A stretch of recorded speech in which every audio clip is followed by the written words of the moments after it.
Donc, bonsoir à tout le monde. Bonjour à Mathieu, puisque toi, tu es en Équateur et donc il est midi, pendant que chez nous, il est 7 heures du soir. Donc, avant de commencer, je voudrais rappeler peut-être le contexte dans lequel on se situe. On fait donc, depuis la semaine dernière, on a commencé avec France Amérique Latine à faire une série de visioconférences. Confinement et situation oblige. Et donc, vu la difficulté qu'on a à faire des réunions en public, on a passé, donc, comme beaucoup de monde, à l'idée de faire des conférences en live sur Facebook à distance. Et donc, l'idée, c'est de faire un panorama de la situation en Amérique latine sur 4 pays avec 4 dates et 4 spécialistes, donc où en est la situation en Amérique latine face à la crise sanitaire du Covid-19. Alors, on a commencé la semaine dernière avec une conférence autour de la situation d'Haïti, des peuples de Caraïbes face au Covid-19. C'est donc, la semaine dernière, c'était Fabien Cohen, donc le secrétaire général de France Amérique Latine, qui a interrogé Camille Chalmers, qui est un spécialiste d'Haïti. Cette visioconférence est désormais visionnable de nouveau en replay sur le site de France Amérique Latine et sur la page Facebook. Il y a eu des petits problèmes techniques, donc j'espère que ce soir, ce ne sera pas le cas. La semaine prochaine, donc, ça sera la 3e visioconférence qui sera consacrée au Chili. Et donc, avec un thème autour de la révolte populaire, des luttes féministes et des fissures du néolibéralisme, donc à la même heure, toujours à 19 h, mardi prochain, toujours sur la page Facebook donc, de France Amérique Latine. Et c'est donc Franck Gaudichaud, président de France Amérique Latine, qui interrogera Claudia Marchand, qui est éditrice et membre de la coordination féministe du 8 mars. Et la dernière visioconférence de cette série, peut-être qu'il y en aura d'autres par la suite, sera consacrée au Brésil, donc le 16 juin à 19 h toujours, avec donc Monique Murga, qui est spécialiste du Brésil de France Amérique Latine, puisqu'elle est membre aussi du comité des Amis des Santerres et membre du bureau national de FAL, qui interrogera Tiaraju Pablo d'Andrea, qui est un sociologue de l'université de São Paulo. Mais donc ce soir, c'est notre 2e conférence et donc nous partons pour l'Équateur pour discuter de l'Équateur face à la crise sanitaire et à l'approfondissement du néolibéralisme autoritaire qui semble être la marque de fabrique du gouvernement de Lénine Moreno. Et donc pour parler de cette situation, nous avons donc contacté Mathieu Lecang, qui a bien voulu participer à cette aventure. Donc, merci beaucoup, Mathieu, de nous éclairer sur la situation en Équateur. Donc, tu es enseignant-chercheur en sciences politiques, tu es membre du mouvement écologiste populaire d'Équateur, tu vis à Quito depuis une 12aine d'années, donc tu es voilà, fin connaisseur de la situation de ce pays, des enjeux politiques, des dynamiques des mouvements sociaux. Et donc, l'idée, c'est que tu nous montres comment, à ton avis, la situation de l'épidémie, la crise sanitaire, est finalement utilisée par le gouvernement équatorien pour approfondir son projet néolibéral et mettre un frein par des mesures extrêmement autoritaires aux résistances populaires. Donc, on a vu en Équateur qu'elles étaient particulièrement dynamiques. On a vu ça vraiment de façon éclatante au mois d'octobre et dans les semaines suivantes avec le mouvement donc, que l'on a tous suivi avec grand intérêt.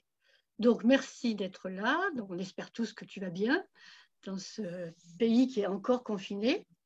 Et peut-être que donc on pourrait commencer, tu pourrais peut-être nous dresser un panorama de la situation de l'état de la pandémie en Équateur, les mesures de santé qui ont été prises par le gouvernement, peut-être aussi évoquer le système de santé. Est-ce que le système de santé est en mesure de répondre effectivement à cette gravité de la pandémie? Je rappelle qu'actuellement, en Amérique latine, l'Amérique latine, en fait, a été atteinte plus tard que l'Europe par l'épidémie, mais est en train de devenir, en fait, l'épicentre de la pandémie, puisque désormais, le continent, enfin, le sous-continent a dépassé le 1 million de cas, dont la moitié au Brésil. Le Pérou et le Chili, actuellement, ont des taux inquiétants de développement de la contagion. Selon l'OMS, le pic n'est pas encore atteint et l'Équateur, en fait, a été un des pays et est toujours un des pays extrêmement gravement touchés. Donc peut-être que tu pourrais commencer par nous dire pourquoi, à ton avis, alors qu'il me semble que l'Équateur a été un des pays qui a pris des mesures assez rapides pour contrer l'épidémie, pourquoi on en est à cette situation qui est quand même extrêmement grave, de nombre de cas, de nombre de morts. On sait que bon, la situation de Guayaquil a été particulièrement médiatisée, mais je pense que ça dépasse maintenant les frontières de cette région. Donc voilà peut-être une première question sur laquelle tu pourrais porter ton éclairage. Merci Cathy. Tout d'abord, bonjour à toutes les personnes qui nous écoutent et merci pour l'invitation. Merci à France Amérique Latine pour l'organisation de ce cycle de conférences qui me semble vraiment intéressant et va revenir sur des problématiques qui finalement sont mises en lumière par la crise sanitaire, par le Covid, mais qui finalement sont antérieures à ces crises sanitaires. Non?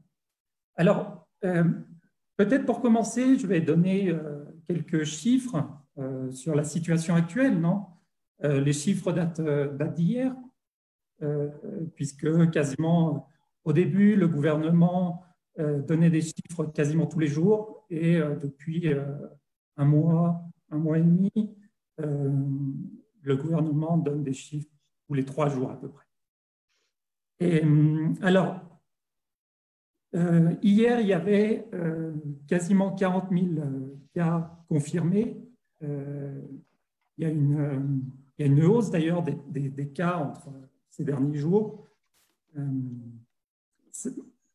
5 500 morts. En fait, alors il faut bien comprendre, je vais donner quelques chiffres là, mais il faut bien comprendre en fait que finalement, les chiffres ne sont pas fiables. Non?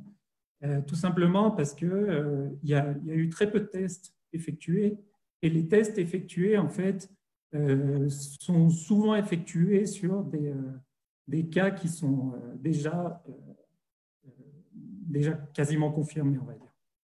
Alors, on a 5 500 morts. Dans ces 5 500 morts, il y a 3 394 morts confirmés et 2135 probables. Donc déjà, on voit, c'est-à-dire qui sont morts et qu'on soupçonne qu'ils sont morts par le coronavirus. Non? Donc déjà, là, on voit un peu les limites de ces chiffres. Si on rajoute en plus d'autres chiffres qui viennent de la moyenne en fait des morts pour chaque année pour les mois de avril et mai, il y aurait 14 000 morts en plus. Non? Donc, bon voilà, tout ça pour dire déjà,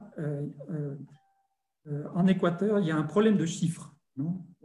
Il y a eu un peu plus de 100 000 tests effectués selon le gouvernement. Donc, on voit que c'est très peu en 2 mois et demi.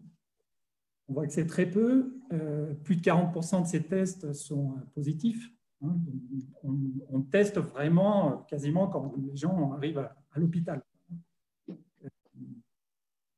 Donc, voilà, ça, disons, c'est les chiffres. La province la plus touchée reste la province du Guayas. 14 000 cas confirmés, à peu près 35% des cas en Équateur. La deuxième, c'est Pichincha, là où est Quito. Guayas, où est Guayaquil, la principale ville économique de l'Équateur. Il y a aussi 1400 morts dans cette province. Donc voilà. L'autre situation, c'est qu'on est en train de passer en fait à des systèmes de feux, non? Feu rouge, orange et vert, un peu comme en France, il me semble. Alors, les critères ont été changés la semaine dernière et sont en vigueur depuis hier, notamment le couvre-feu et puis les conditions de circulation. Alors, peut-être pour revenir un tout petit peu avant, dès le 16 mars, l'Équateur, en fait, le gouvernement équatorien a mis en place l'état d'exception et a mis en place toute une série de mesures affronter cette crise sanitaire. Non? Alors, fermeture des écoles, interdiction de circulation des transports en commun, autorisation de circulation des voitures particulières une fois par semaine, aucune le week-end, interdiction de circulation entre les différents cantons des pays, fermeture des frontières, etc. Non? Et les mesures les plus radicales, on va dire, c'est un couvre-feu de 14 heures à 5 heures du matin, et donc l'état d'exception. Il y a eu aussi à Guayaquil, donc la ville qui a été le plus touchée, surtout au début, Guayaquil a été déclarée, enfin la province du Guayas a été déclarée zone militaire. C'est-à-dire que finalement, dès le début, une des personnes qui était en première ligne pour affronter la crise sanitaire, ce n'était pas la ministre de la Santé, mais le ministre de la Défense et la ministre de l'Intérieur. Donc déjà, on voit qu'il y a une logique répressive autoritaire pour la gestion de cette crise. D'ailleurs, la ministre de la Santé de l'époque a démissionné, je crois, 2 semaines après le début de la crise. Non? Bon, on a eu plusieurs démissions de ministres, quand même les plus importants, le ministre de la Santé, le président de la Sécurité sociale, la secrétaire de la gestion des risques, qui était présidente du comité des opérations d'urgence, qui est en fait l'institution, enfin, un regroupement d'institutions qui gère cette crise, le ministre du Travail. Donc voilà, il y a quand même une série de démissions qui montrent qu'il y a eu une crise au sein du gouvernement. Je reviens sur les mesures qui ont été prises au début. Alors, le ministre de la Défense était en première ligne, d'ailleurs comme lors des mobilisations d'octobre, on y reviendra plus tard. Et non seulement avec des discours guerriers, mais aussi avec des mesures répressives. C'est-à-dire qu'il y a eu un discours, finalement, le discours assez courant de la bataille contre l'ennemi invisible, etc. Non, Macron a été un des leaders dans ce discours guerrier. Oui, tout à fait. Mais il y a eu aussi des mesures répressives, c'est-à-dire les personnes qui ne respectaient pas le couvre-feu avaient amende, après 3 amendes de prison, des peines de prison, ce qui est complètement ridicule quand on sait que dans une situation comme ça. Il y a eu aussi des répressions policières, il y a eu des images où... Alors, évidemment, en plus, ces répressions policières touchaient évidemment les pauvres. Il y a eu accusation en plus depuis le gouvernement et certains milieux, surtout les médias, de mettre le doigt sur justement ces pauvres qui sortaient de chez eux, alors que, et donc les accuser de la propagation du virus. Non, évidemment, il y a eu en fait tout un discours finalement de responsabilisation individuelle face à la crise sanitaire. C'est-à-dire, c'était la faute des gens qui n'étaient pas chez eux s'il y avait une propagation du virus. Bien entendu, ça évite de questionner le système de santé, ça évite de questionner toutes les politiques qui ont été mises en place depuis 2 ou 3 ans pour casser l'État. Ça évite de questionner aussi le fait qu'il y a eu des coupes budgétaires très importantes dans le système de santé, c'est-à-dire, pour donner quelques chiffres rapidement, on est passé de 300 millions de dollars d'investissement dans le système de santé en 2017 à 100 millions de dollars en 2019. Donc, en 2 ans, il y a quand même le budget a été divisé par 3. Il y a eu des milliers de fonctionnaires, médecins, infirmières, infirmiers, etc., personnels de santé qui ont été virés. Donc, on voit que l'Équateur est rentré dans cette crise déjà fragilisé par les politiques néolibérales mises en place avant cette crise. Donc, le système de santé en Équateur, pour répondre à une de tes questions,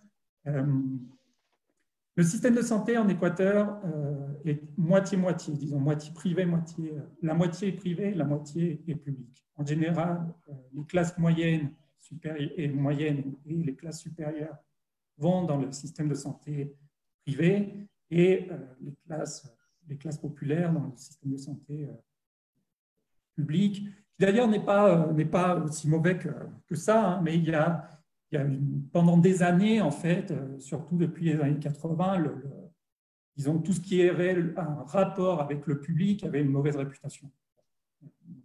Mais il y a eu quand même des améliorations de fait, que ce soit au niveau de la quantité des centres de santé et des hôpitaux, mais aussi à l'intérieur des instruments de santé qui ont amélioré le système de santé, disons, lors des 10 dernières années.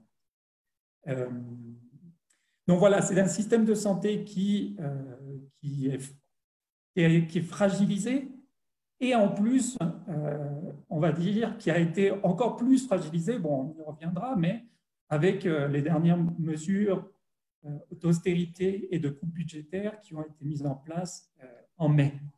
Non ? Où là, il y a encore, bon, on va y revenir petit à petit, il me semble, dans cette petite conférence, mais l'Équateur a quand même, l'État équatorien a quand même, on est dans une crise sanitaire très importante, des fonctionnaires et des personnels de santé lors de cette crise sanitaire. Enfin, on en est là. Le ministère de la Santé a appelé ça l'optimisation des ressources humaines. On voit un peu le langage néolibéral qu'il y a derrière.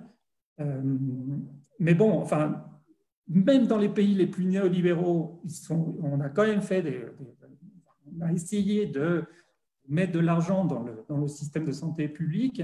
En Équateur, non.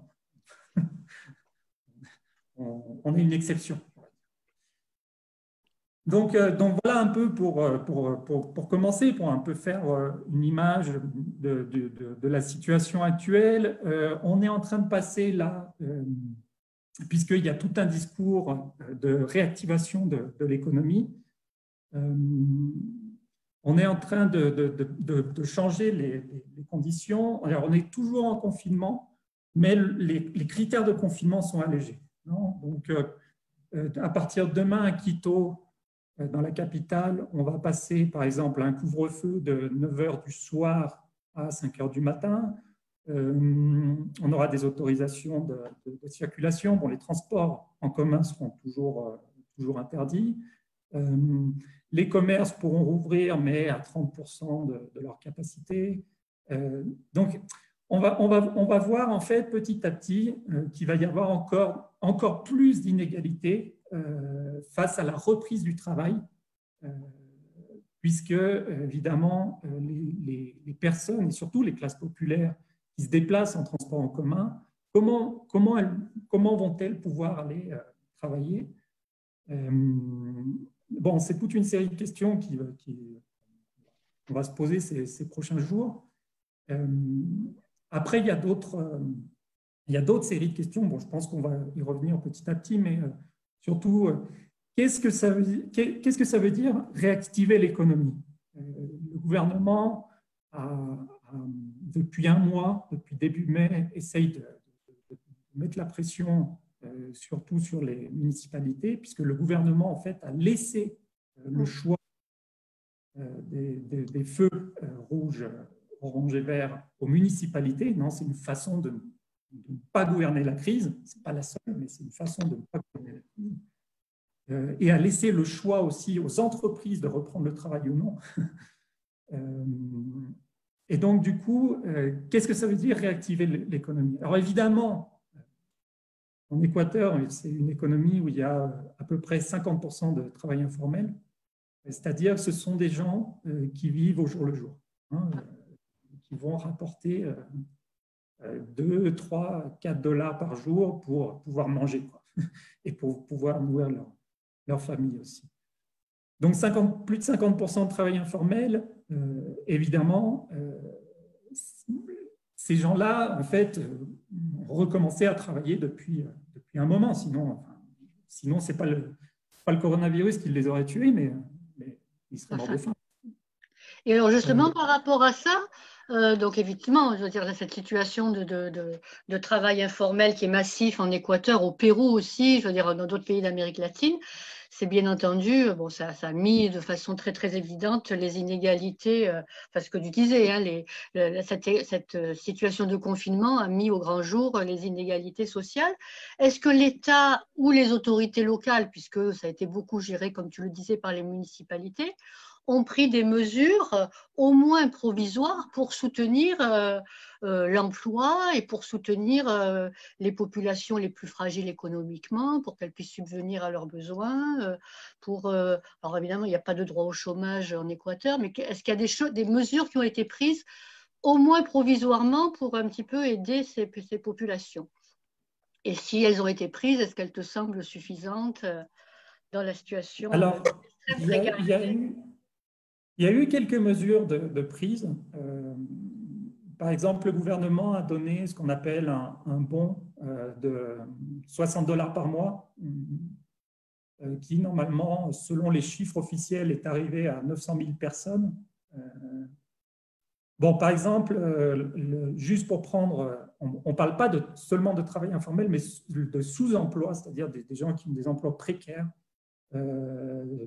Ça atteint 1,5 million de personnes en Équateur. Donc 60 dollars par mois, on ne peut pas faire grand-chose, surtout si on a une famille de 5, 6, 7 personnes. C'est très peu. Donc ça, c'était une des premières mesures. Après, dans certaines municipalités, il y a eu d'autres types de mesures d'aide. Mais en fait, la gestion du gouvernement, et on l'a vu d'ailleurs sur les Twitter officiels du vice-président, qui a beaucoup été mis en avant. Certains disent d'ailleurs qu'il était en pleine campagne électorale, mais enfin, hein, on pourra y revenir. Mais il y a une volonté de mettre en avant et d'appuyer les initiatives humanitaires. Alors évidemment, ça va dans la logique de fragilisation de l'État. On fragilise l'État d'un côté, l'État ne peut pas répondre à la crise sanitaire, et donc du coup, on va appuyer les initiatives humanitaires, alors que ce soit des associations humanitaires en tant que telles, ou, et ça c'est surtout ce qu'on voyait sur, par exemple, le compte Twitter du vice-président, et ce qu'on voyait aussi dans les discours à la nation du président et du vice-président, les grands entrepreneurs, les grands chefs d'entreprise qui faisaient des donations. Par exemple, le groupe El Khoury, qui est un des plus grands groupes économiques en Équateur, qui doit à peu près une centaine de millions de dollars au fisc équatorien, par exemple, a fait des dons d'ambulances. Donc, le gouvernement a mis en avant la solidarité de ce grand groupe économique, alors que finalement, on sait très bien que les grands gestes de solidarité, c'est d'abord de payer ses impôts. Ça ressemble beaucoup à la France que tu nous dis là. Il y a quand même beaucoup de points qui peuvent nous rappeler la situation française, évidemment. Bon, à mesure moindre, puisqu'on n'a pas cette précarité et ce poids du secteur informel, mais c'est vrai qu'il y a certaines ressemblances. Alors, il y a d'autres. Donc, du coup, les mesures ont été très succinctes. Mais alors, par contre, il y a eu une loi qui est passée, qui est passée mi-mai, qui normalement, cette loi devait résoudre avec comme objectif de répondre à la crise sanitaire et à la crise économique et sociale qui découle de cette crise sanitaire. qui s'est appelée d'ailleurs, mal appelée d'ailleurs, la loi humanitaire. Non? Alors, cette loi, qui a après été votée, approuvée par l'Assemblée nationale, cette loi, en fait, a mis en place des mesures qui sont, entre guillemets, censées répondre à cette crise, et surtout au niveau du travail. Alors, c'est une loi qui flexibilise et qui précarise les conditions de travail et les droits des travailleurs et des travailleuses, qui, par exemple, autorise les accords entre parties, c'est-à-dire entre les patrons et les travailleurs et travailleuses. Évidemment, il y a des effets d'asymétrie et de pouvoir qui jouent, qui fait que finalement, ces accords entre parties seront plus des obligations qu'autre chose. Bon, il y a déjà eu moi, j'ai des amis qui ont déjà été menacés, en gros, que soit tu signes ton nouveau contrat, soit tu es viré. Après, il met en place, par exemple, un contrat spécial pour les entreprises, c'est-à-dire des emplois qui peuvent réduire le temps de travail et donc la rémunération pendant au moins 2 ans, renouvelable une fois pendant 2 ans, donc qui peuvent durer 4 ans, et pendant lesquels les journées de travail sont assez flexibles, peuvent être de 4, 5, 6 jours par semaine, sans en plus d'heures supplémentaires, etc., etc. Il y a une flexibilisation des conditions et des droits des travailleurs. En fait, pour synthétiser, on va dire. Je ne vais pas rentrer dans des détails parce qu'il me semble qu'après, je ne suis pas sûr qu'on puisse vraiment comprendre si on ne connaît pas assez l'Équateur. Mais pour synthétiser, le gouvernement en fait, a passé 2 lois au mois de mai qui en fait répondaient à l'agenda du FMI, du Fonds monétaire international. L'Équateur a signé en mars 2019 un accord avec un prêt de plus de 10 milliards de dollars avec le Fonds monétaire international, et les mesures qu'ils n'ont pas réussi à faire passer, notamment par les mobilisations d'octobre, le gouvernement a profité de cette crise pour faire passer ces mesures. Et en plus, à côté, en disant de partout qu'ils ne pouvaient pas mettre autant d'argent dans les services de santé, etc., en même temps qu'ils disaient ça, ils payaient des dettes. Le gouvernement équatorien a payé plus de 400 millions de dollars de dettes à Goldman Sachs, au Crédit Suisse et à d'autres créanciers. Alors même que l'Assemblée nationale, qui n'est pas une assemblée progressiste, on va dire, loin de là, l'Assemblée nationale et d'autres organisations sociales appelaient le gouvernement à renégocier ses dettes, et à injecter cet argent finalement à l'émergence sanitaire. Donc, l'Équateur a été un des seuls pays au monde à payer ses dettes. Et en plus, là, les dernières dettes, alors qu'ils disaient non, c'est un mensonge, c'est un mensonge, c'est un mensonge, c'est un mensonge, jusqu'à temps que Bloomberg publie finalement les chiffres, et c'était des chiffres qui étaient vrais, 1 milliard de dollars à peu près de dettes.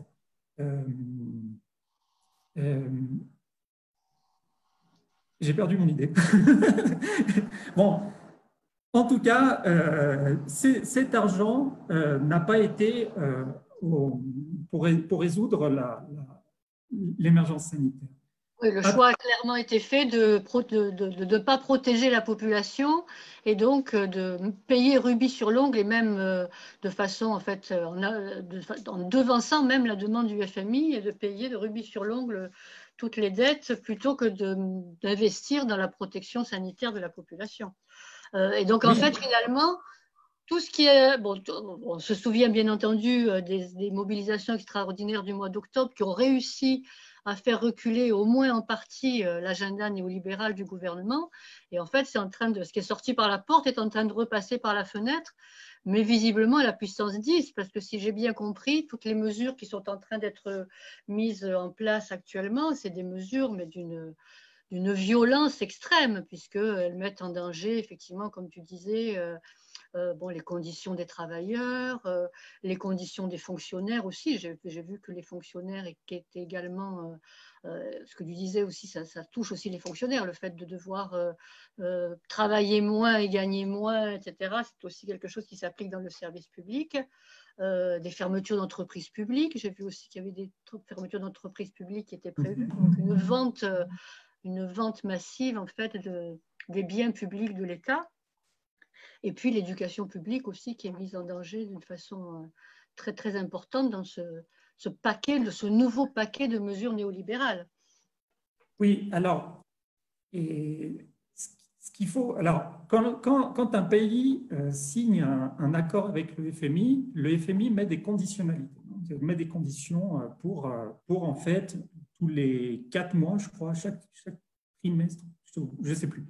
Enfin, en tout cas, tous les 3-4 mois, verser un acompte. En gros, je crois que tous les 3 mois, tous les 3-4 mois, il y a le FMI met des conditions et vérifie si les conditions sont remplies et vont donner à l'État équatorien entre 250 et 350 millions de dollars. Et ces conditions ont été ralenties, en tout cas, par les mobilisations d'octobre. Ralenties, non? J'ai un peu vu en France, on a crié victoire contre les mesures du FMI, mais finalement, ces mobilisations d'octobre n'ont fait que ralentir ces conditions. Et le gouvernement a profité, en fait, de la crise sanitaire et surtout du fait qu'on ne puisse pas sortir. Hein, on ne puisse pas sortir pour faire passer ces mesures et pour approfondir cette logique néolibérale. Je vais raconter assez rapidement comment on est arrivé à cette logique néolibérale. Alors, il y a un discours, en fait, depuis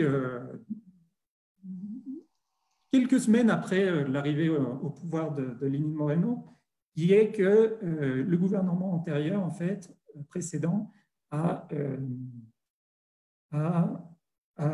laissé une énorme dette à l'État équatorien. Donc, il y a eu tout un discours là-dessus qui a été repris en plus par tous les médias. Et en fait, la logique, c'est que ce gouvernement, finalement, a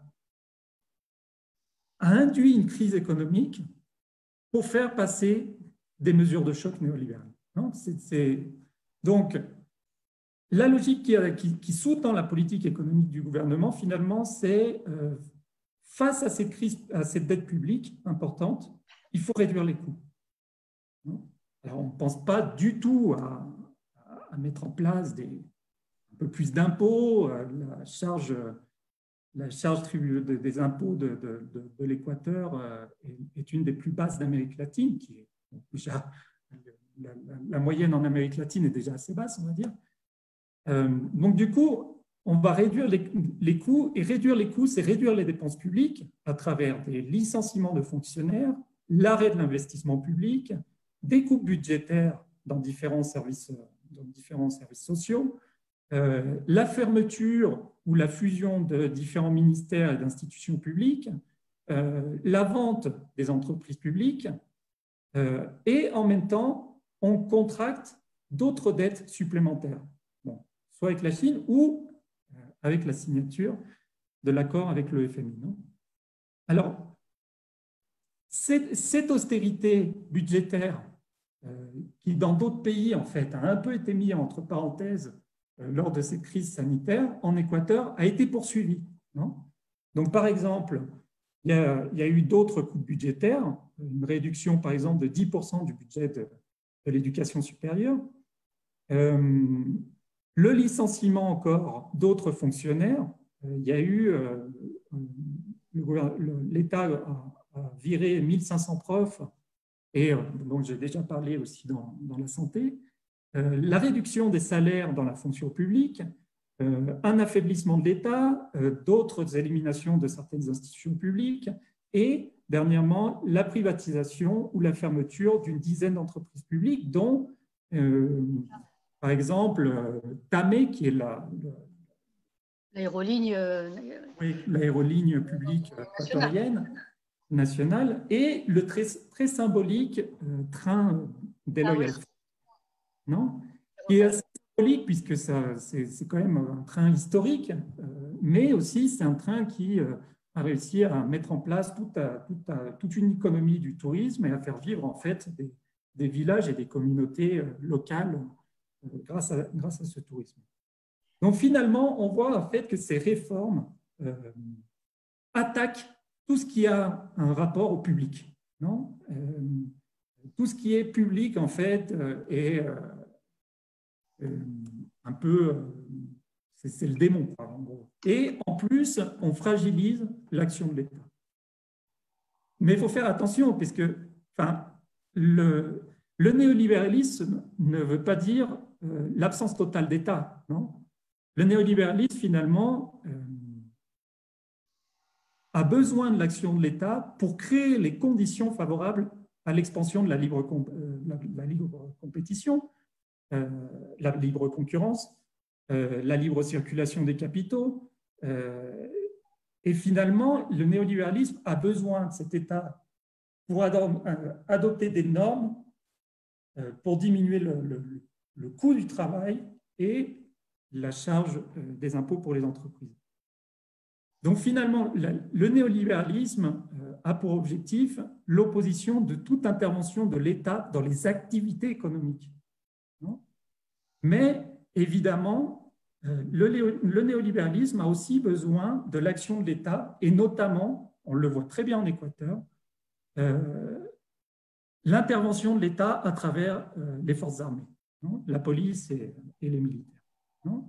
On le voit très bien lors de cette crise et on l'a très bien vu lors des mobilisations d'octobre. Alors, peut-être avant de passer à la suite, pour revenir peut-être sur le système de santé, il y a une question là qui a été posée par quelqu'un sur le live Facebook qui est où en est la privatisation de l'IESS? Donc ça, c'est une question qui nous est posée par l'intermédiaire donc de quelqu'un qui regarde le live. Et puis après, justement, peut-être qu'on pourra reparler de cette question de la répression aussi bien au mois d'octobre que maintenant. Donc, je te laisse répondre sur la privatisation. Oui, alors l'IS, c'est la sécurité sociale, non? C'est l'Institut équatorien de sécurité sociale. Et qui surtout prend en charge, comme tu l'as dit, hein, il n'y a pas de chômage en Équateur, enfin de chômage. Le droit au chômage et de... Le droit au chômage, voilà. Il n'y a pas de droit au chômage, il y a très peu de droit à la retraite. L'IS, c'est surtout pour la santé, bon, et puis aussi pour un peu la retraite, mais enfin bon, pas un système comme en France. Bon, pour le moment, l'IS est encore public, mais ça ne devrait pas tarder à ce que ce soit privatisé, puisqu'il y a tout un discours qui dit que l'IS est trop endetté, il faudrait...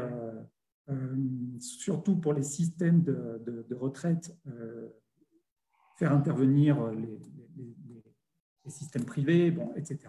Mais bon, pour le moment encore, l'IS reste public.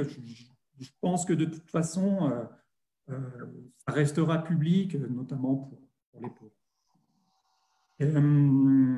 Je voulais juste revenir sur un point qui me semble que sur lequel je n'ai pas beaucoup parlé, c'est les conditions de confinement. Il me semble qu'il faut revenir, puisque bien entendu, il y a d'énormes inégalités sur les conditions de confinement, hein, que ce soit pour les plus pauvres.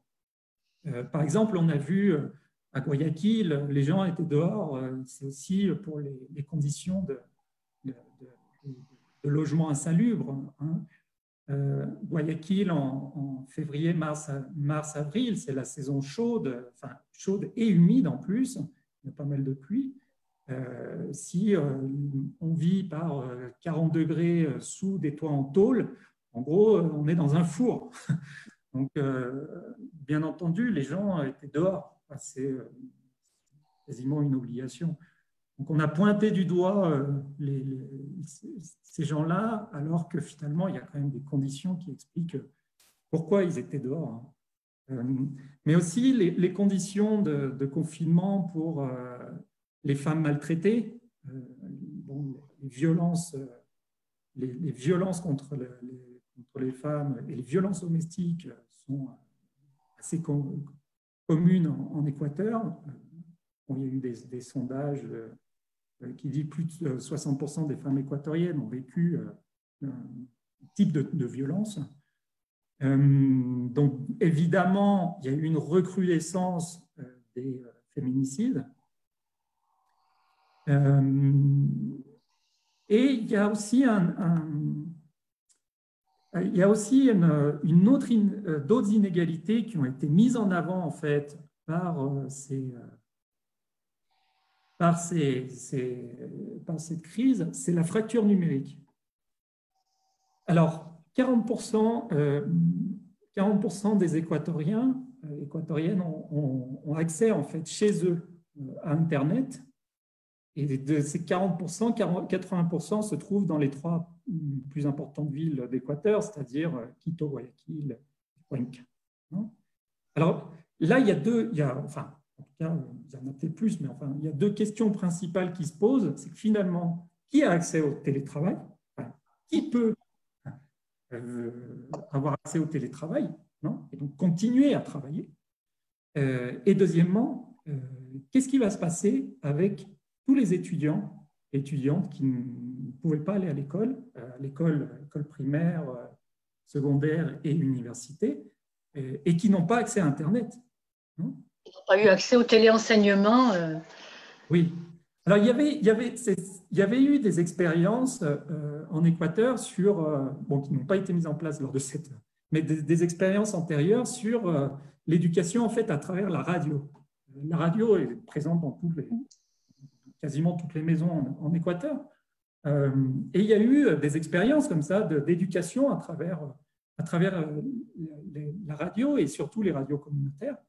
Bon, le gouvernement n'a pas mis en place tout ça. Donc, on voit en plus qu'il y a une gestion très inégalitaire et surtout, il y a une vision depuis… en fait, finalement, ce gouvernement, alors, a décidé de ne pas gouverner la crise sanitaire, non? Et 2, quand il gouverne en fait pour les classes supérieures et surtout pour les élites économiques. C'est d'un cynisme, c'est vraiment insultant pour le reste de la population de voir comment ce gouvernement gouverne en ce moment. C'est vraiment, enfin, je crois, moi, j'ai pas les mots pour exprimer. J'essaye de me calmer en général, mais c'est tranquille. Mais enfin bon, j'ai pas les mots pour exprimer, pour vraiment caractériser et qualifier la gestion politique du gouvernement pendant cette crise. C'est vraiment d'un cynisme qui est au-dessus de tout ce que j'ai pu voir dans d'autres situations et dans d'autres pays. Et alors justement, par rapport à ça, est-ce que donc tu disais…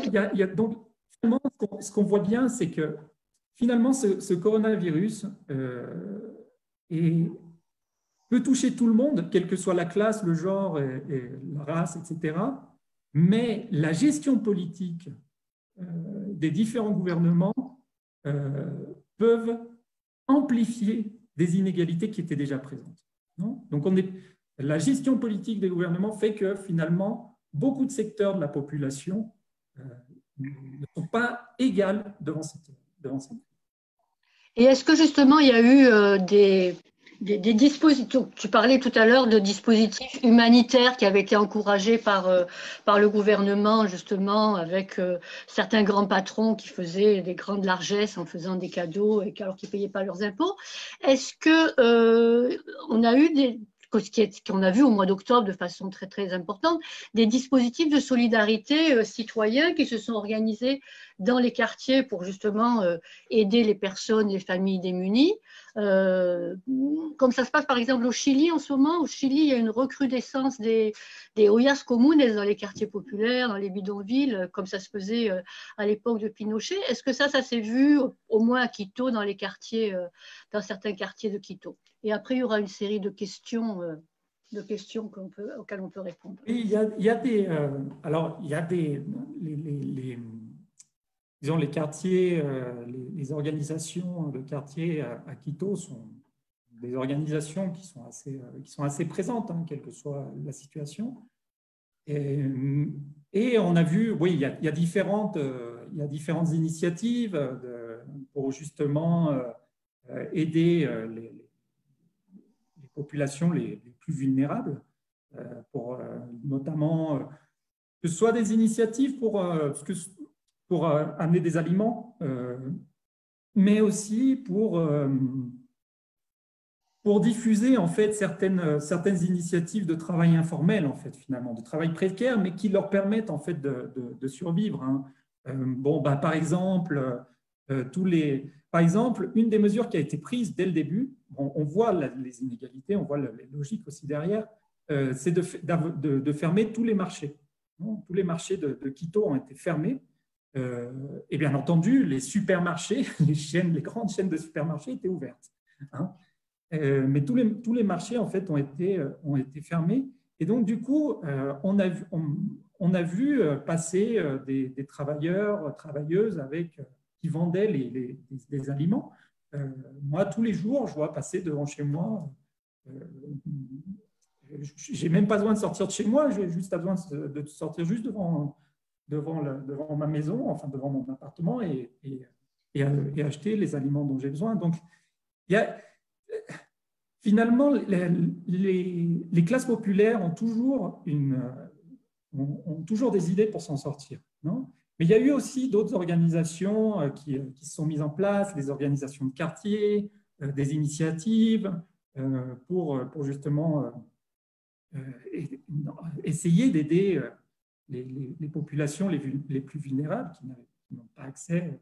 Ce n'est pas avec les $60 par mois du gouvernement qu'ils vont pouvoir s'en sortir.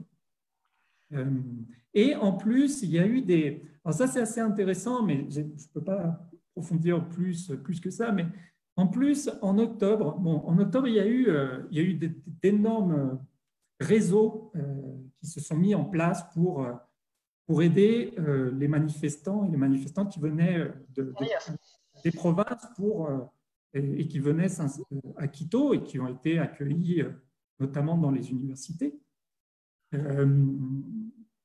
Et donc, il y a eu un réseau qui s'est mis en place, et notamment pour loger et nourrir ces manifestants et ces manifestantes qui venaient en dehors. Donc, il y a des réseaux de solidarité assez importants, notamment, par exemple, avec les organisations féministes, etc. Et ces réseaux, finalement, se sont réactivés avec cette crise. Donc ça, c'est intéressant, puisque finalement, une mobilisation antérieure qui crée de certains réseaux a fait que cette crise soit moins importante, enfin les effets de ces crises soient moins importants vers certains secteurs, grâce à ces réseaux de solidarité et de résistance au final. Ça, c'est assez intéressant quand même comme effet finalement d'une mobilisation sociale qui a des effets plusieurs mois après. Et alors justement, avant de passer aux questions du public, là, peut-être qu'on pourrait essayer d'imaginer comment vois-tu la suite par rapport à toutes ces mesures absolument drastiques qui viennent d'être prises par le gouvernement. J'ai vu que malgré le confinement, et puis dans le respect des mesures de protection sanitaire comme le port du masque, etc., il y avait des rassemblements qui avaient eu lieu, des manifestations qui avaient eu lieu récemment ces derniers jours à Quito et dans d'autres villes. Est-ce que tu penses que ça peut déboucher sur un nouveau mouvement d'ampleur aussi important que celui de fin 2019? Ou est-ce que, puisque toi tu penses que voilà, on est dans une dérive extrême de l'autoritarisme du gouvernement, est-ce que tu penses qu'au contraire, on peut s'attendre à une recrudescence de cette répression qu'on a déjà vue à l'œuvre de façon extrêmement violente au mois d'octobre-novembre? Quelle perspective on peut avoir sur une mobilisation populaire à ces mesures néolibérales de ces dernières semaines? Et, alors déjà, parce que peut-être que tout le monde ne sait pas ce qui s'est passé en octobre, on parle d'octobre, Ah octobre. oui, alors juste, je vais faire une petite page de publicité, effectivement, pour ceux qui ne savent pas ce qui s'est passé en octobre. Je vous rappelle donc que, en octobre, en l'Équateur et comme aussi dans d'autres pays d'Amérique latine, toute la fin 2019, il y a eu des mouvements sociaux extrêmement importants, avec des points communs d'ailleurs en Équateur, au Chili, sur les mesures néolibérales du gouvernement. Donc, un conseil pour ceux qui veulent s'en savoir un petit peu plus, on a notre FALMAG de décembre qui est consacré à ces mouvements-là. Et donc, l'image que l'on a mis en couverture, c'est une photo emblématique du mouvement équatorien. Donc, vous pouvez toujours vous abonner et consulter notre FALMAG. Et aussi sur le site, on a tout un dossier qu'on a fait qui est toujours, qui est d'il y a quelques mois, mais où on peut toujours retrouver un petit peu le fil des événements de ces événements d'octobre, novembre en Équateur. Alors, voilà, c'est une petite page de publicité. Je te redonne la parole. c'est très bien, parce que FALMAG est un très bon magazine, donc il faut le faire connaître et le lire. Alors, octobre, en fait, les mobilisations d'octobre ont commencé surtout parce que le gouvernement, donc du coup, avec les conditions mises par le FMI, voulait éliminer les subventions en fait à l'essence. On ne va pas rentrer dans les détails.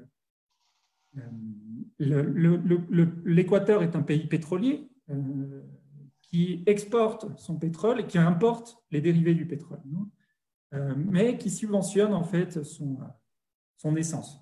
Au contraire de la France qui met un paquet d'impôts sur l'essence, l'Équateur subventionne en fait l'essence, et notamment sert surtout pour les secteurs populaires. Donc du coup, en fait, d'ailleurs, les mouvements écologistes ont eu un peu de mal, et il y a eu d'énormes frictions dans ces mouvements pour se positionner, puisque évidemment, subventionner l'essence n'est pas une mesure très écolo, mais enlever ces subventions ferait que, par exemple, le prix des aliments serait plus cher, les transports en commun seraient plus chers. Enfin, du coup, il y aurait une augmentation des niveaux des prix. Donc, il y a eu une mobilisation qui a été assez surprenante. Personne s'y attendait. La personne qui dit « bon, moi, j'avais tout prévu », directement, c'est un menteur ou une menteuse. Personne s'y attendait, même les dirigeants de la CONAIE, la Confédération nationale des indigènes d'Équateur, ne s'y attendaient pas et ont été complètement dépassés, eux-mêmes l'ont admis. Donc, il y a eu une mobilisation de 13 jours qui a été très importante. Et c'est une mobilisation, en plus, on a surtout parlé de Quito, mais c'est une mobilisation qui a été nationale. Ça, c'est une première chose. C'est une mobilisation qui a été nationale et c'est une mobilisation qui a été très diverse au niveau des acteurs sociaux. C'est-à-dire qu'on a vu la présence prédominante de la CONAIE, bien entendu, qui est l'organisation leader de cette. Mais il y avait des syndicats de travailleurs, il y avait des organisations écolos, il y avait les organisations féministes, il y avait la mobilisation des classes moyennes et des secteurs populaires de Quito, par exemple, etc., etc., les étudiants, etc. Donc, une diversité d'acteurs sociaux, non ? Et face à ces mobilisations, d'ailleurs, ces mobilisations, au début, étaient surtout contre ces subventions, enfin, pour ne pas éliminer ces subventions à l'essence, et qui petit à petit, en fait, s'est radicalisé. Non ? Et donc, petit à petit, en fait, on est arrivé à une mobilisation contre le Fonds monétaire international et les mesures préconisées par le Fonds monétaire international. Bon, ces mobilisations ont été répondues de différentes manières par le gouvernement. Premièrement, en essayant de négocier, puisque les premiers en fait, qui se sont mobilisés, d'ailleurs, ce n'étaient pas la CONAIE, sinon les syndicats de transport. Donc, ils ont réussi à négocier avec les syndicats de transport, négocier entre guillemets, c'est-à-dire qu'en gros, ils ont emprisonné quelques dirigeants et ils leur ont dit, si vous ne négociez pas, vous allez tous en prison. D'ailleurs, ces dirigeants ont été libérés après, une fois que la négociation a eu lieu. En gros, c'est négocier avec un pistolet sur la tempe. Et après, on voulu reproduire ce type de négociation avec la CONAIE, mais ils n'ont pas réussi. Parce que les bases de la CONAIE, en fait, ont poussé les dirigeants à ne pas négocier. Donc ça, c'est intéressant, en fait. Et après, en fait, une autre réponse, ça a été la répression. Une répression qui n'avait jamais été vue en Équateur. 11 morts, des milliers de blessés, il y a même des disparus, enfin bon, des milliers d'emprisonnements, et une répression contre les dirigeants indigènes et contre les choréistes pendant et après ces mobilisations. Donc en gros, quasiment disons, les acteurs progressistes du pays, à peu près tous, sont poursuivis en ce moment. Et cette logique répressive, cette logique autoritaire finalement a été reproduite pendant la gestion de la crise sanitaire. Non, même logique autoritaire puisqu'il y a eu quand même, enfin pendant octobre, il y a eu l'état d'exception, le couvre-feu à Quito, au début juste la nuit et après les 2 derniers jours, un couvre-feu total où on ne pouvait pas sortir de notre maison, ce qui n'a pas empêché en fait des milliers de gens de sortir, notamment pour casser au glace de nuit. Donc voilà, bon, il y a une. Et en plus, en fin décembre, le gouvernement a injecté de l'argent pour, en gros, moderniser tout le système répressif, en fait, de la police et de l'armée. Bon, voilà. Donc ça, on arrive, en fait, à la crise dans cette logique-là. Lors du confinement, donc, comme je l'ai déjà dit, le gouvernement a profité du confinement pour passer toutes ces mesures. Et finalement, d'abord les étudiants contre les coupes budgétaires dans l'éducation supérieure, et puis après les travailleurs, etc., se sont mobilisés contre les dernières mesures du gouvernement. Alors, on va voir deux choses. Disons, pour des mobilisations dans une crise sanitaire et en plus avec la peur générée par le gouvernement, que ce soit de la contagion ou de la répression, disons que ces mobilisations ont quand même été assez importantes dans ces conditions-là. Mais ça reste quand même des mobilisations assez restreintes, assez pauvres, non? Je ne sais pas ce qui va se passer. Je ne sais pas ce qui va passer. Pas de boule de cristal pour voir si ces mobilisations vont augmenter ou pas. En tout cas, ce qui est sûr, c'est qu'il y a une colère de la part de la population. Bon, le gouvernement de Lénine Moreno est autour de 15% d'acceptation dans les sondages depuis plusieurs mois. Mais on ne sait pas vraiment. Moi, je n'arrive pas à voir exactement si ces mobilisations vont pour se redynamiser après. Plus importantes, non? Et en plus, je rajoute une petite chose quand même. Ils ont rajouté une petite dose d'autoritarisme. Il y a quelques jours, le ministère de la Défense a passé un accord ministériel, a approuvé un accord ministériel pour autoriser l'usage létal de force de la part des militaires contre la population, contre sa propre population.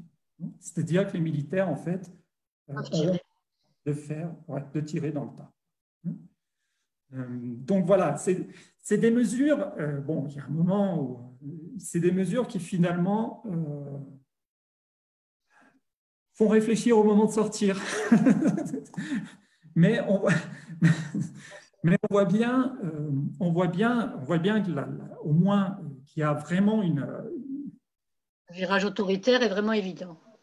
Oui, le virage autoritaire est évident, mais la population aussi est énervée, puisque même avec un couvre-feu, même avec toute la peur de la contagion, etc., euh, même avec le système de santé fragilisé qu'on peut avoir, donc si on chope le coronavirus, bah, On n'est c'est pas pas sûr d'être ça. protégé. Malgré tout ça, les gens sortent. Non, les gens sortent manifester. Là, on voit quand même le niveau. Bon, bien entendu, ils ont été accusés par le gouvernement de faire partie de la propagation du virus. On ne peut pas dire plus, mais finalement, les gens sortent. On va voir hein, si ça va s'amplifier, mais bon, on verra. Alors, on peut peut-être reprendre quelques questions donc, qui nous arrivent par le live Facebook. Il y a une première question de Florent Manzoni qui revient sur la question des conditions de travail. Donc, quid de la baisse des salaires de quasiment 45%. Et ensuite, il y a une question de Tintin Lapace qui est peut-être plus politique sur, en gros, le bilan en fait du coréisme. Donc, il te demande, bon, il y a clairement un virage à droite avec Moreno, mais est-ce qu'on ne peut pas dire que la stratégie suivie à l'époque de Correa, ses faiblesses n'ont pas favorisé ce retour de la droite? Peut-on dire que la voie réformiste étatiste promue par Correa a favorisé un éloignement des mouvements sociaux comme le mouvement indigène et affaibli le pouvoir de la révolution citoyenne? Donc ça, c'est toute une vaste question. Et enfin, toujours par rapport au mouvement indigène, une question de Christine Cagnette qui te demande ce que tu penses de l'état actuel de la CONAIE avec donc Léonidas Issa qui semble vouloir se séparer de la ligne directrice et qui appellerait de nouveau à manifester contre le gouvernement. Voilà donc les questions qui nous arrivent par le live Facebook. Vaste programme. Je ne sais pas si tu peux répondre au moins en partie à toutes ces questions. Alors, oui. Bon, la baisse des salaires de quasiment 45%, ça fait partie un peu de ce que j'ai parlé, hein, de la dernière loi qui est passée, de la loi dite humanitaire qui finalement flexibilisait et précarisait les conditions et les droits des travailleurs et travailleuses. Donc, une des mesures, c'est de pouvoir baisser, de mettre en place le travail partiel et notamment jusqu'à 50% du travail partiel. Avec une baisse de salaire de maximum 45%. Donc ça, c'est une des mesures de cette loi. Bon, en plus, les patrons pourront décider des jours de vacances de leurs employés. Quand leurs employés pourront prendre leur jour de vacances. Bon.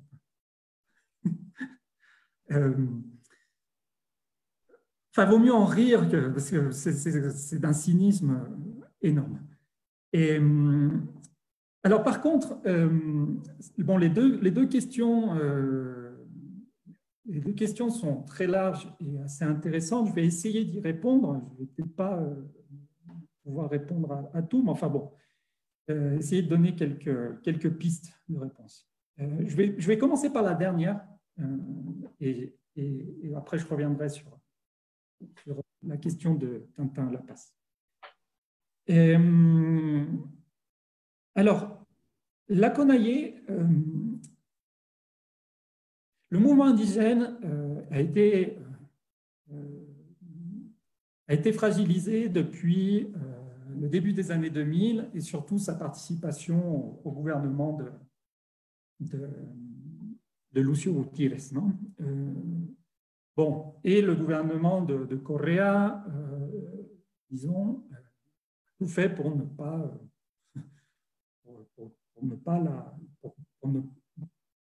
pas qu'elle retrouve son pouvoir de mobilisation des années 90.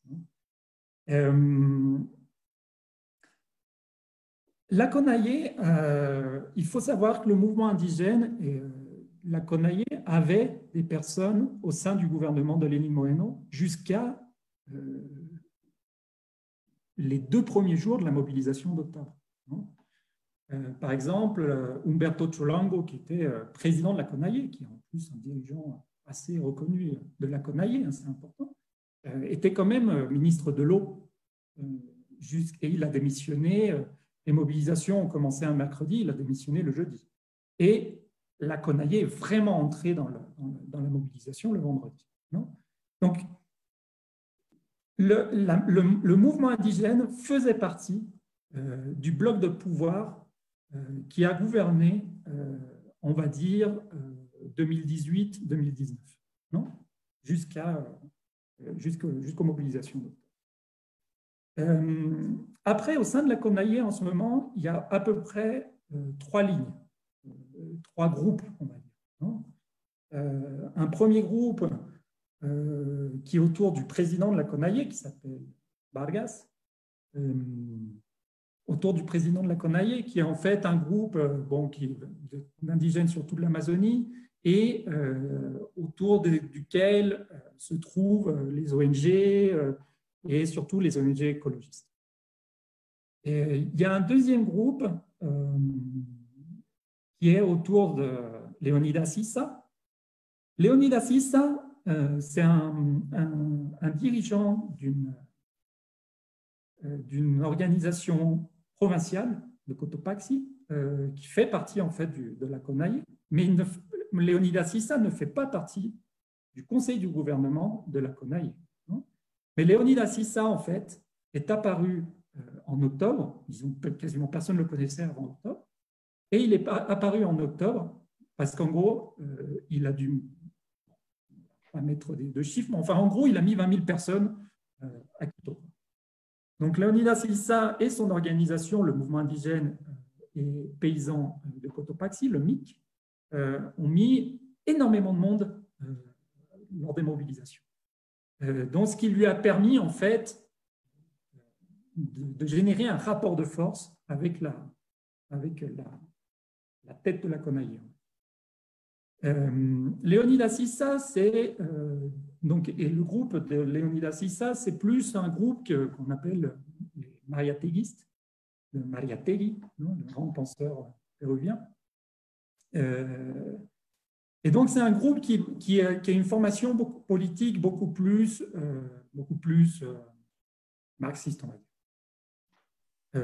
Et c'est pour ça que d'ailleurs le discours politique de la Conaillé a évolué, non ? Il n'y avait plus un discours, surtout ces dernières années, qui se concentrait sur des revendications écologistes ou culturelles. Leonidas Issa parle pas seulement des paysans, mais il dit maintenant les populations indigènes vivent en majorité dans les villes, surtout dans les périphéries des villes. Ce sont des ouvriers, ce sont des fonctionnaires, ce sont des professeurs, ce sont etc., etc. Donc il y a un discours très classiste de classe de Leonidas Issa qui est assez intéressant et qui renouvelle en fait le discours de la Conaillé. Et il y a un troisième groupe, on va appeler on va dire les vieux dirigeants du mouvement indigène autour qui ont été députés ou qui ont été préfets, enfin qui ont eu accès à des postes, qui sont toujours d'ailleurs à des postes électifs, autour de Lourdes Esteban, par exemple. Donc, il y a à peu près 3 groupes, non ? Et en plus, il y a le mouvement politique Pachacuti qui disons que leurs députés ne suivent pas toujours la ligne politique du mouvement indigène, de la Conaillé. Donc voilà, donc du coup, c'est assez intéressant. Il y a des disputes politiques à l'intérieur, mais bon, il y a quelque chose d'intéressant. Après octobre, la Conaillé a essayé de mettre en place toute une sorte de front pour essayer d'agglutiner les organisations sociales. Mais finalement, on a vu ce qu'on appelle finalement un repli de la Conaillé sur ses propres bases et aussi et aussi sur des alliances qu'ils avaient depuis quelques années. Finalement, cette volonté d'élargissement ne s'est pas autant concrétisée qu'on pouvait l'espérer avec cette assemblée populaire comme ils l'ont appelé. Du coup, tout ça, en fait, bon, du coup, ça, et j'arrive à la question de Tintin Lapace qui, en fait, bon, cette réorganisation du champ populaire, on va dire, se fait en même temps avec des disputes, finalement, sont de plus en plus questionnées sur des divisions entre coréistes et non-coréistes, et anti-coréistes. Entre coréistes et anti-coréistes. On a bien vu en octobre, octobre a montré que finalement, les bases n'ont pas grand-chose à faire de cette division, non, de coréisme, anti-coréisme, puisque dans la rue, il y avait des coréistes et des anti-coréistes, et ils étaient complètement mélangés, il n'y avait aucun problème là-dessus. Mais au niveau des dirigeants, il y a quand même encore... Et tout ça, ça vient aussi donc de ce qui s'est passé lors des 10 ans de révolution citoyenne entre 2007 et 2017. Bon, Lénine Moreno n'est plus la révolution citoyenne. Donc, du coup, il y a eu pendant ces 10 ans où Correa était au pouvoir une confrontation, enfin surtout depuis après la constituante, surtout depuis 2009, une confrontation entre organisations sociales menée par notamment la CONAIE et certains syndicats de travailleurs, et surtout très proches de ce qu'on appelle le mouvement maoïste, non, du MPD et au niveau politique, et le FUT, le Front unitaire des travailleurs au niveau syndical, qui se sont opposés très fortement au gouvernement de Correa.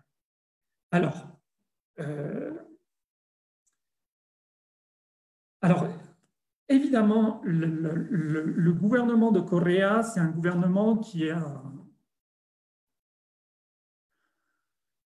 gouverné, en fait, en laissant un peu de côté toutes les organisations populaires. Mais il faut faire attention, en fait, avec un discours qui a été assez large, assez diffusé, du fait que, finalement, Correa et son parti politique de l'époque, Alianza País, n'avaient pas construit de base populaire.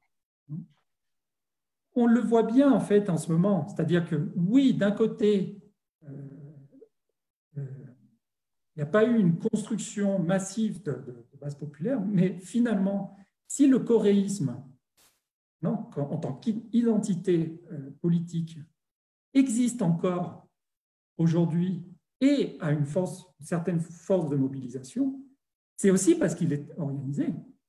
Donc, il faut faire attention en fait à... Finalement, le coréisme, en plus, avec Correa en Belgique et plus en Équateur, il aurait pu complètement, et en plus avec tous ces dirigeants persécutés, poursuivis au niveau judiciaire, etc., ou en asile politique à l'extérieur, aurait pu finalement complètement disparaître. Mais finalement, il reste. Donc, ce qui veut dire qu'il y a une base sociale et politique qui est organisée. Alors, par contre, c'est vrai que au niveau participatif, ça laissait à désirer. Les décisions venaient de l'État, prises au niveau de l'État. Il y a eu ces bases ont finalement souvent été mobilisées, surtout au moment des processus électoraux. Non, il y en a eu quand même, il y en a eu quasiment tous les 2 ans, hein, la révolution citoyenne. Donc bon, ça permet de mobiliser, les bases. Donc voilà, il y a eu un éloignement.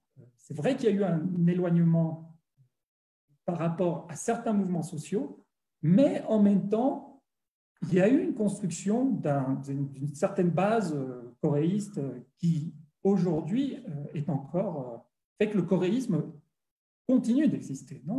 Enfin, on leur a quand même enlevé leur parti politique. On a poursuivi leurs dirigeants. La grande majorité des dirigeants de la Révolution citoyenne sont en dehors du pays. Et bien, malgré tout ça,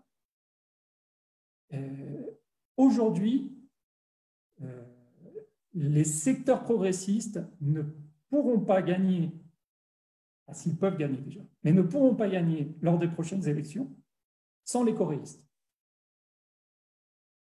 Donc voilà, enfin, c'est assez compliqué à expliquer en 5 minutes, mais j'espère au moins avoir donné quelques pistes de réflexion. Mais il me semble que c'est beaucoup plus compliqué de dire, bon, bah, finalement, Corée a gouverné, bon, c'est ce qui est vrai, hein, gouverné depuis l'État, a imposé ses mesures, et il n'y a pas eu de construction de base populaire ou de base sociale. Ça me semble compliqué, et on le voit bien aujourd'hui. Hein. Et après, pardon, et le retour de la droite, enfin, se fait en plus avec des... Enfin, on voit bien une énorme mobilisation comme octobre. Dans les années 90, aurait été un déclencheur, disons, pour virer le gouvernement en place. Bah, malgré cette mobilisation qui a été énorme, ça a même parfois été beaucoup plus grande que certaines mobilisations des années 90, malgré cette mobilisation, le bloc de pouvoir n'a quasiment pas bougé. Non. Lénine Moreno, finalement, se maintient grâce au grand groupe de pouvoir, au grand groupe économique, non grâce aux militaires, une alliance avec les militaires et avec les flics. Non et aussi, surtout avant octobre, se maintenait au pouvoir aussi avec son discours anticoréiste. Une alliance finalement anticoréiste qui a permis des alliances sont pas très logiques au niveau politique, mais entre secteurs de droite et secteurs de gauche. Hein. Donc voilà. Donc finalement, le maintien de Lénine Moreno au pouvoir, de ce gouvernement qui est super fragilisé, mais qui arrive encore à faire passer ces projets de loi à l'Assemblée nationale et qui arrive à se maintenir au pouvoir, répondent à d'autres logiques qui ne sont pas seulement le fait de ne pas avoir construit des bases sociales. Non, ça ne répond pas seulement à ça, ça répond aussi à d'autres logiques de pouvoir et à d'autres groupes de pouvoir qui finalement ont accaparé les médias, par exemple, sont des groupes de pouvoir qui sont complètement, mais alors à 100% en faveur du gouvernement. Je vous invite à lire les éditoriaux de El Comercio, qui est le principal journal, en tout cas ici à Quito, dans la capitale. Lisez on dirait une filiale du ministère de la Communication du gouvernement.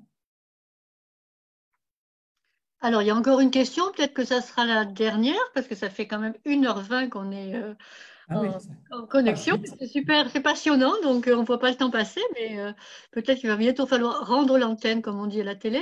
Donc, une question de Nathalie Léjard, qui est peut-être un petit peu en relation avec voilà, cette perspective politique. Donc, quelle réaction des grands dirigeants politiques? Je suppose que la question, c'est par rapport à la crise actuelle et par rapport aux nouvelles mesures néolibérales du gouvernement. Quelle réaction de Correa, d'Alberto Acosta, du groupe des économistes hétérodoxes, etc. Est-ce qu'il y a des réactions d'ailleurs et de quel ordre sont-elles? Oui, évidemment, il y a des réactions de la part de Correa. Hein. Ça reste, je dirais que ça reste le personnage politique central dans la scène politique équatorienne. Il y a eu des réactions de Correa, et notamment une des réactions de Correa pendant cette crise a été de dire si le gouvernement ne veut pas gouverner, qu'il laisse la place. Alors après, bien entendu, comme il ne voulait pas se mettre, comme il voulait pas dire en gros le sauveur c'est moi, il a émis des idées de personnes qui pourraient gouverner l'Équateur pendant le temps d'appeler à des élections. Donc ça a été une des réactions. L'autre réaction, ça a été une réaction contre les mesures néolibérales du gouvernement, évidemment. Alberto Acosta, bon, j'ai pas beaucoup lu dernièrement, mais bon, Alberto Acosta a une présence beaucoup plus forte à l'extérieur de l'Équateur qu'à l'intérieur de l'Équateur. Bon, c'est aussi opposé aux mesures néolibérales du gouvernement. Mais Alberto Acosta, aujourd'hui, c'est plus un analyste économiste. Et, bon, et puis le groupe, enfin, il n'existe pas. Le groupe des économistes hétérodoxes, pareil. Enfin, et en fait, il y a eu, pendant ces 2 mois et demi de crise sanitaire, il y a eu énormément de propositions faites au gouvernement de mesures alternatives. Il y a eu, du coup, il y a plusieurs groupes, notamment les économistes hétérodoxes, mais pas seulement, enfin, les syndicats, d'autres groupes, par exemple mon organisation, etc. Il y a eu énormément de propositions de mesures alternatives, et notamment, une des mesures alternatives, c'était de faire payer les grands groupes économiques. C'est d'une logique, et pas de les faire payer avec un impôt de 1%, 1%, quoi. Enfin, il y avait énormément et aussi de crédits ou d'aide pour tout ce qui est l'économie populaire et solidaire, qui finalement, les groupes d'économie populaire et solidaire sont des groupes qui génèrent le plus d'emplois en Équateur, et donc qui devraient, et qui ont été le plus affectés par la crise et les fermetures des magasins, etc., des activités économiques, et qui finalement n'ont pas été aidés plus que ça, quoi. Donc ça, je crois qu'on va voir les effets, enfin il y a déjà des effets, depuis 2 ans d'ailleurs, la pauvreté a augmenté de 4 points, les inégalités ont augmenté de 2 points en 2 ans, en 2 ans. Et encore, les pires mesures ont été prises ce dernier mois. Donc, ça va encore empirer. Le marché de l'emploi est complètement comment on dit, fragilisé. Enfin, l'augmentation notamment du travail sous-employé, en fait, du travail précaire. L'augmentation, je crois que de 10% du travail informel. Les mesures néolibérales ont déjà des conséquences assez importantes. Avec ces crises, ça va empirer. En plus, l'État, en tout cas dans sa dimension sociale, est vraiment de plus en plus fragilisé, pour ne pas dire quasiment inexistant aujourd'hui. Donc, disons, les mesures vont vraiment les effets, les conséquences négatives des mesures vont vraiment se voir dans les prochaines semaines. Et là, justement, peut-être que ça peut être une piste pour répondre à une des questions. On va voir si les mobilisations donc voilà à peu près. Mais en tout cas, il y a eu une émulation un peu intellectuelle de propositions de mesures alternatives. Ça a été, bon, c'est resté entre nous, on va dire. Le gouvernement n'en a pas, les a même pas écoutés. Alors moi, j'aurais peut-être une dernière question, peut-être pour voir un petit peu un autre aspect de cette crise sanitaire. Est-ce que on pourrait évoquer rapidement la situation particulière des communautés indigènes? Peut-être particulièrement celles d'Amazonie, mais pas que, mais bon, parce qu'elles sont effectivement, on en a parlé ensemble, elles sont quand même particulièrement vulnérables dans des régions souvent isolées. Et ce que j'ai vu aussi, c'est que, donc tu me diras ce que tu en penses, c'est que dans le contexte de crise sanitaire et de crise économique qui va en découler, beaucoup de communautés indigènes d'Amazonie particulièrement qui résistent aux grands projets miniers, aux grands projets pétroliers, craignent justement une recrudescence de ces grands projets, une extension de ce qu'on appelle la frontière pétrolière, y compris dans des lieux qui jusqu'à maintenant étaient protégés pour pallier les besoins économiques qui vont bien entendu se faire sentir après la crise. Est-ce que tu peux rapidement évoquer ce sujet? Et puis après, on pourra peut-être rendre l'antenne. Je vois qu'il y a beaucoup de monde qui te complimente pour cette conférence. Donc, on est ravis que ça ait plu aux spectateurs. Merci. Et, oui, on nous fait revenir. Merci en tout cas pour les commentaires et les questions. En plus, je vois que je suis face quand même à un public de connaisseurs. Alors, premièrement, la problématique des communautés indigènes. Alors, la CONAIE a mis en place déjà, surtout au début de la crise, et puis même encore maintenant, la CONAIE a dit bon, avant toutes sortes de mobilisations, on va déjà être solidaire avec le pays et nos bases, surtout les bases paysannes, vont continuer en fait à produire des aliments et à alimenter les villes.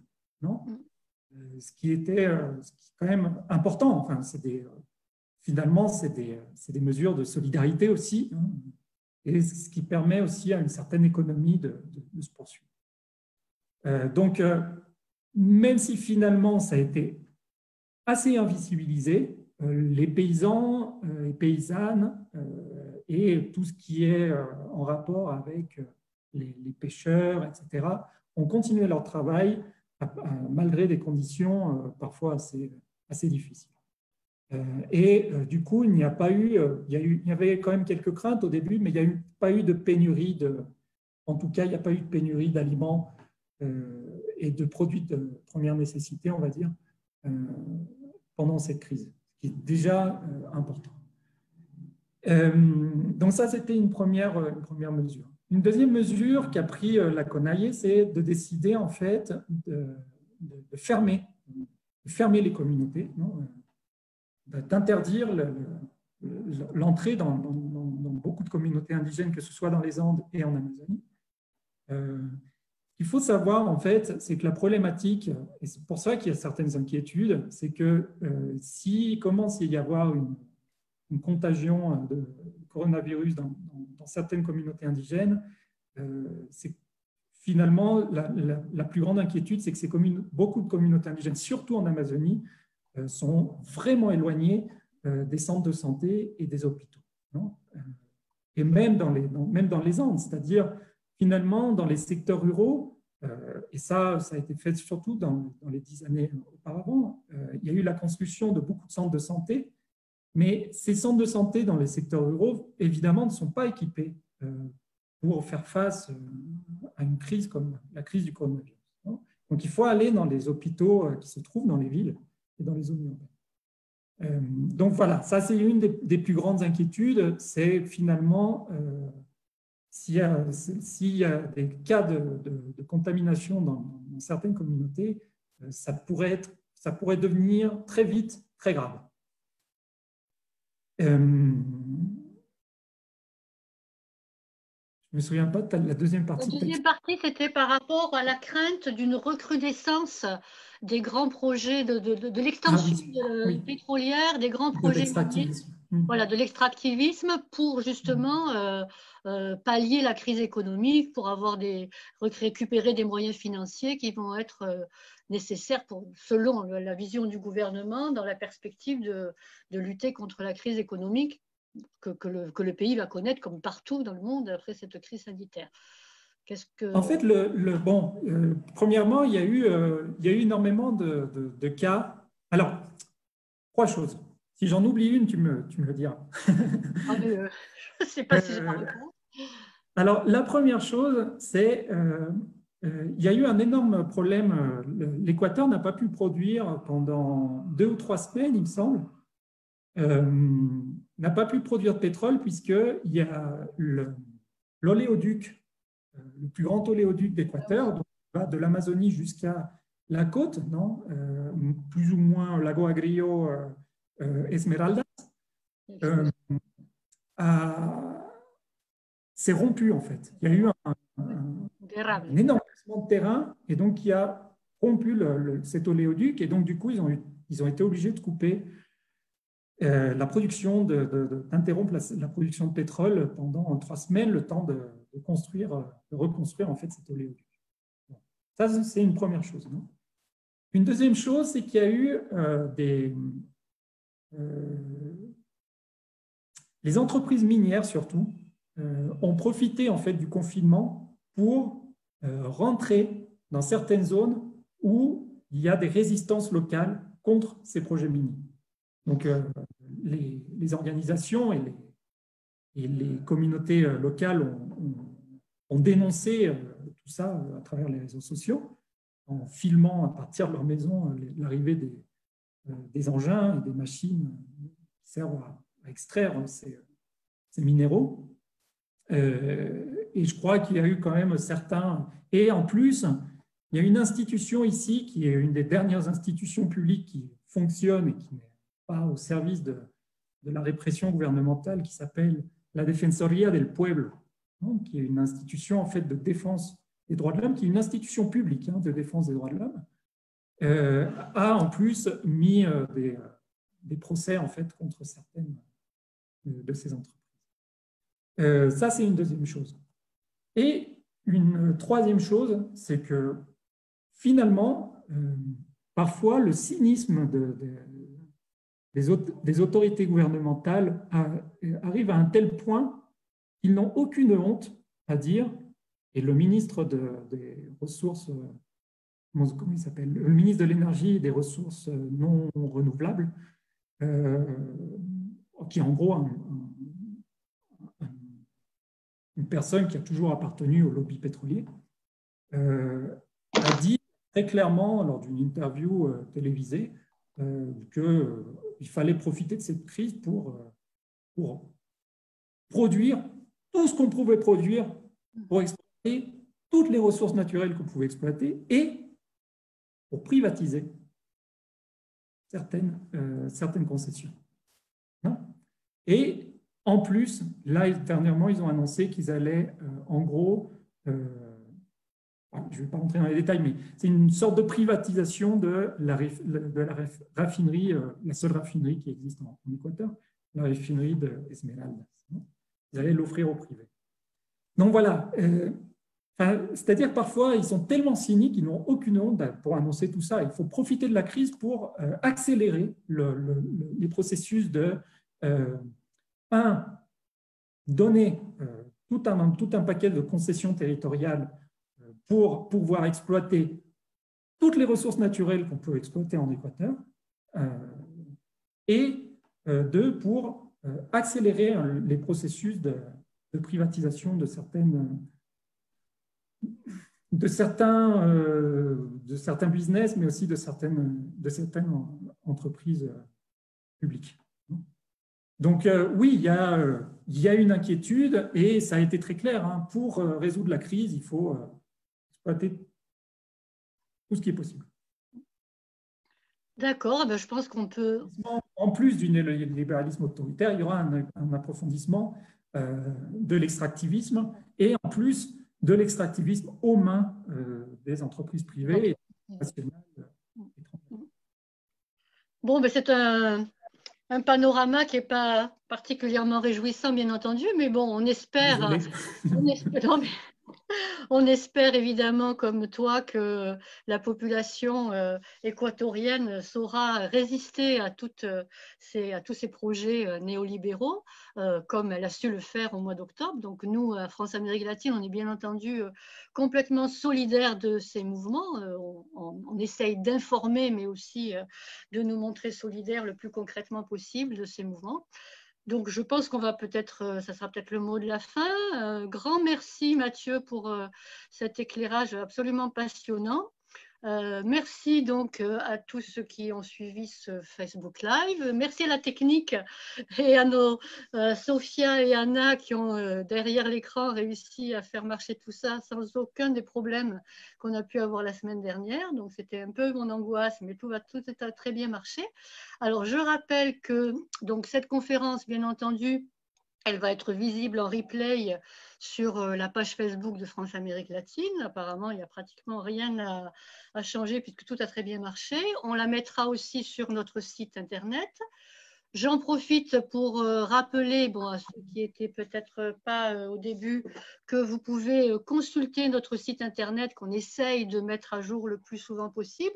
Et en particulier, on a, depuis le début de la pandémie, on a 2 dossiers maintenant, revue de presse avec des points de vue diversifiés, des informations qui sont actualisées presque au jour le jour sur l'évolution de la pandémie en Amérique latine, sur les mesures qui sont prises par le gouvernement. Donc, en fait, on en a fait 2 parce qu'il y avait beaucoup d'informations. Donc, il y en a un qui fonctionne sur mars-avril et un autre pour mai-juin. Et il y a plusieurs articles, bien entendu, sur la situation en Équateur. Et donc, je rappelle les 2 prochaines visioconférences. Donc, tous les mardis à 19 h. Donc, la prochaine, c'est donc mardi 9 juin sur le Chili, donc toujours sur la page Facebook de France Amérique Latine. Ça sera présenté par Franck Gaudichaud, qui est notre président, qui évoquera donc la révolte populaire, les luttes féministes et les fissures du néolibéralisme au Chili, avec Claudia Marchand, qui est éditrice et qui est membre de la coordination féministe du 8 mars. Et la dernière conférence de cette série de 4 conférences, qui peut-être en appelleront d'autres, on verra, le 16 juin, donc sur le Brésil, présentée par Monique Murga, qui est donc membre de notre bureau national et qui est aussi membre du comité des amis des Santerres du Brésil, qui évoquera donc la conjoncture politique du pays face au Covid-19 avec Tiaju Pablo d'Andrea, qui est sociologue à l'Université fédérale de São Paulo et coordinateur du Centre d'études périphériques. Donc voilà les 2 prochains rendez-vous. On espère que vous serez de nouveau nombreux derrière vos écrans. Et donc, merci à tous d'avoir participé. Surtout, merci à toi, Mathieu. Profite bien de tes derniers jours de confinement et surtout du déconfinement donc, progressif qui va avoir lieu. Il n'est pas un déconfinement. Voilà. Qui n'est pas un déconfinement. Voilà. En tout cas, merci à France Amérique Latine, merci à toi, Cathy. C'est toujours un plaisir de discuter avec toi. Et merci à Anna et Sophia pour la technique. Et salut à tout le monde, à Franck. Merci beaucoup. Et puis, à bientôt d'un côté ou l'autre de l'Atlantique. Et merci à tous ceux qui ont suivi ce Facebook Live. Au revoir. Au revoir.